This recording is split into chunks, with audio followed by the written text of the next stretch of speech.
بسم اللہ الرحمن الرحیم۔ معزز ناظرین، پاکستان ڈیلی انفو میں خوش آمدید۔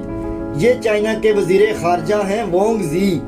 آج تک جتنی بھی پریس کانفرنسز انہوں نے کی ہیں، کبھی بھی انہوں نے پریس کانفرنس میں غصے کے ساتھ بات نہیں کی، لیکن اپنی ریسنٹ ایک پریس کانفرنس میں انہوں نے پاکستان کو وارننگ دی ہے اور اس کے علاوہ امریکہ کے بارے میں دنیا کے تمام دوسرے ممالک کو بھی ایک واضح پیغام دیا ہے۔ انہوں نے کہا، دیکھو آپ لوگوں کو سوچنا پڑے گا اور اپنی آنکھیں کھلی رکھنا پڑیں گی۔ امریکہ پوری دنیا کے اندر اس طریقے سے کام کرتا ہے کہ انہوں نے جہاں پر جا کر ڈیرا لگانا ہوتا ہے، یہ سب سے پہلے وہاں پر مسئلہ پیدا کرتے ہیں اور پھر اس مسئلے کو حل کرنے کی آڑ میں یہ وہاں جا کر اپنا ڈیرا لگا لیتے ہیں اور صرف اپنے مفادات کے لیے وہاں کاروائیاں کرتے ہیں۔ انگلی دکھا دکھا کر چائنا کے وزیر خارجہ وانگ زی نے پاکستان کو وارن کیا ہے۔ یہاں یہ سوال بنتا ہے کہ ایسا کیوں کیا گیا؟ چائنا پاکستان سے صرف ایک بات چاہتا ہے کہ پاکستان میں کوئی کرپٹ آدمی حکمران نہ ہو۔ ایسا کیوں ہے؟ چائنا کے اپنے ملک میں کرپشن کے خلاف بہت سخت قوانین ہیں اور کرپشن کے خلاف ان کی کارروائی بہت جارحانہ ہوتی ہے، اور یہی اصول ان کی کامیابی اور ترقی کا ایک سبب ہے۔ چائنا کو عمران خان بطور حکمران قبول ہے۔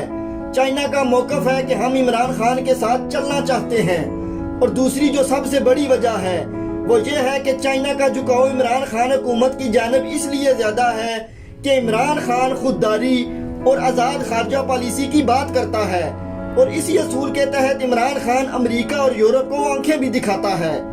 عمران خان کو بولنا آتا ہے اور اس میں یہ جرت ہے کہ وہ یورپ اور امریکہ میں جا کر اپنا موقف بیان کرتا ہے۔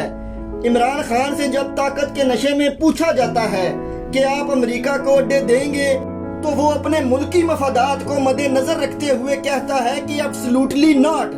اس لیے ناظرین، یہ جو ایبسلوٹلی ناٹ والا فیکٹر ہے، یہ چائنا کو بہت زیادہ پسند ہے۔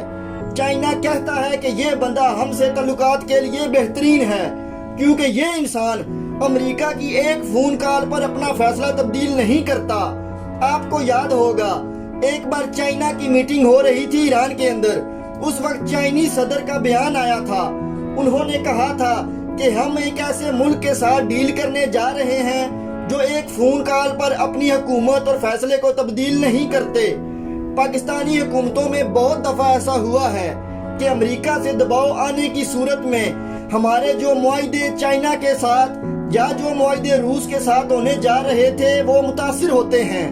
یہ پاکستان کی تاریخ ہے اور یہ تمام باتیں ریکارڈ کی صورت میں موجود بھی ہیں۔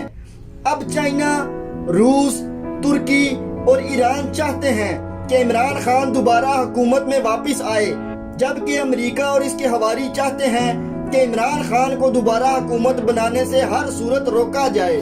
عمران خان کے دوبارہ حکومت میں آنے کے مسئلے کو اب نہ صرف پاکستان کا اندرونی مسئلہ سمجھا جاتا ہے، بلکہ بہت سے ممالک کے مفادات ہونے کی وجہ سے یہ ایک بین الاقوامی مسئلہ بنتا جا رہا ہے۔